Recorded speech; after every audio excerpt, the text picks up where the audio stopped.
नमस्कार, news for nation देख रहे हैं आप। मैं हूं आपके साथ रश्मि। यूपी विधानसभा चुनाव जैसे जैसे नजदीक आ रहा है, राजनीतिक गलियारों में बयानबाजी का सिलसिला भी शुरू हो चुका है। बता दें कि जहां एक तरफ बिहार सरकार के मंत्री मुकेश सहनी ने अलग होकर चुनाव लड़ने का फैसला लिया, तो वहीं दूसरी तरफ बीजेपी और जनता दल यूनाइटेड में सीट के बंटवारे को लेकर खींचतान भी साफ दिखाई दे रही है। लेकिन इस सबके बीच बिहार सरकार के मंत्री मुकेश सहनी ने बीजेपी के नेता को लेकर एक ऐसा बयान दिया है जिसके बाद से बिहार की सियासत और भी ज्यादा गर्मा उठी है। इतना ही नहीं, बता दें कि यूपी में जहां एक तरफ बीजेपी जीत के दावे कर रही है, तो वहीं दूसरी तरफ तमाम पार्टियां अब हथकंडे अपना रही है और साथ ही साथ इस कोशिश में लगी हुई है कि किस तरह से बीजेपी को पछाड़ना है। खासकर अगर हम बात करें तो सीएम योगी आदित्यनाथ को हराने की तैयारी में तमाम पार्टियां जुट चुकी है। ऐसे में क्या कुछ कहना है मुकेश सहनी का, किस तरह से उन्होंने बीजेपी के विधायक अजय निषाद के लिए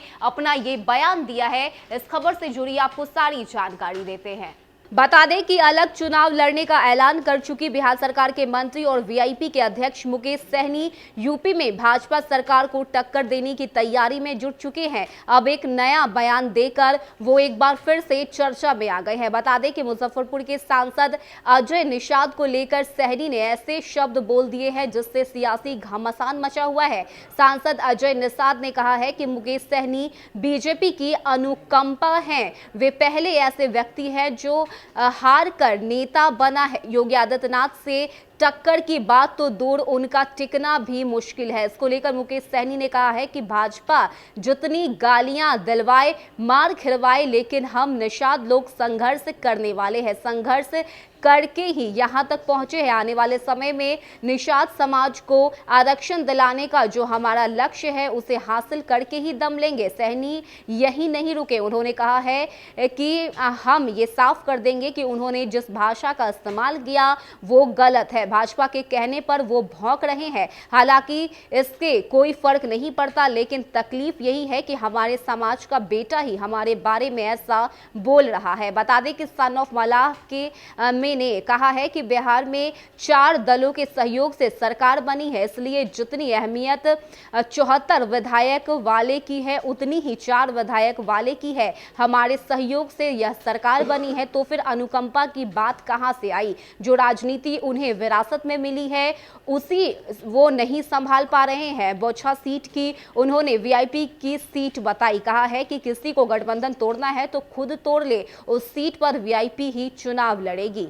तो बता दें कि जिस तरह से अजय निषाद ने मुकेश सहनी को लेकर कहा कि वो तो बीजेपी के अनुकंपा है, इसको लेकर अब नाराजगी मुकेश सहनी की देखने को मिली और यही वजह है कि उन्होंने कहा है कि अगर सब लोग गठबंधन में एक साथ है तो सभी की हिस्सेदारी भी एक जैसी ही होगी, कोई बड़ा या छोटा नहीं है। हमारे सहयोग से ही बिहार में सरकार बनी है और ऐसे में इस तरह के शब्द का उपयोग करना बेहद गलत है। वहीं दूसरी तरफ यूपी विधानसभा चुनाव को लेकर तमाम तैयारी मुकेश सहनी की तरफ से कर ली गई है और इतना ही नहीं, जीत के दावे भी उनकी तरफ से किए जा रहे हैं और साथ ही साथ निषाद समाज को उठाने की बात भी मुकेश सहनी की तरफ से की जा रही है। तो ये यूपी में भले ही चुनाव हो, 2022 में विधानसभा चुनाव को लेकर तमाम पार्टियां जुटी हुई हो, लेकिन इसका असर बिहार में देखने को मिल रहा है और यही वजह है कि बयानबाजी का सिलसिला जिस तरह से जारी है, इसको लेकर बिहार में कहीं ना कहीं घमासान और भी ज्यादा बढ़ता हुआ नजर आ रहा है और यही वजह है कि ये सीधी टक्कर